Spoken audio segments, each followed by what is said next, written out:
Baik, Assalamualaikum warahmatullahi wabarakatuh. Perkenalkan, nama saya Zahra Aulia dengan NIM 2423333 dari Prodi Manajemen Pajak. Di sini saya akan menyampaikan hasil observasi saya. Yang pertama itu mengenai media komunikasi yang digunakan dalam instansi perpajakan. Dalam menyebarkan informasi mengenai kebijakan perpajakan, instansi perpajakan menggunakan berbagai media. Salah satu media adalah media website resmi DJP, di mana masyarakat dapat mengakses informasi lengkap mengenai aturan perpajakan terbaru.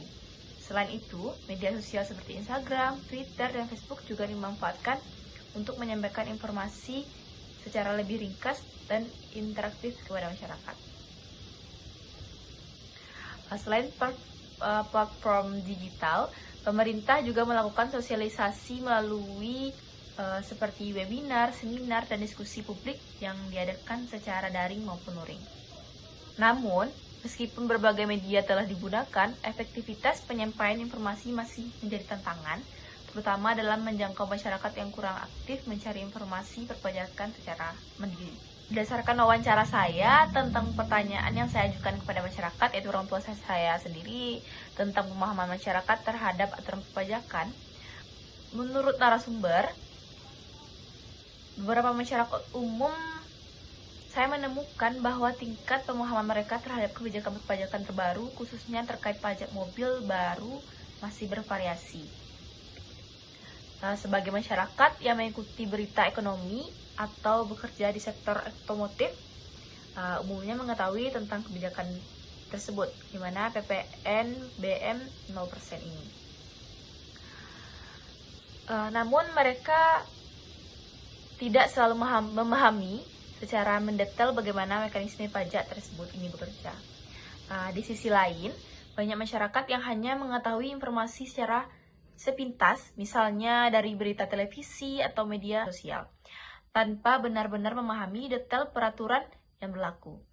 Bahkan, ada yang mengira bahwa pajak ini masih berlaku padahal sebenarnya tidak mengalami perubahan. Hal ini menunjukkan bahwa sosialisasi yang dilakukan masih belum sepenuhnya menjangkau seluruh lapisan masyarakat.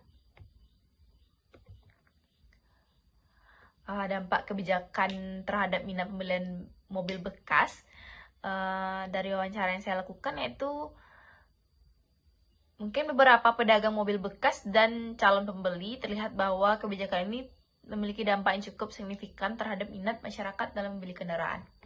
Pada saat insentif PPNBM 0% untuk mobil baru diberlakukan, hingga terjadi penurunan permintaan terhadap mobil bekas karena banyak masyarakat yang lebih memilih membeli mobil baru dengan harga yang lebih terjangkau.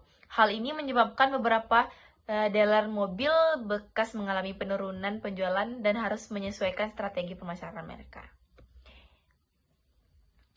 Setelah kebijakan tersebut berakhir dan harga mobil baru kembali naik, minat terhadap mobil bekas mulai meningkat kembali.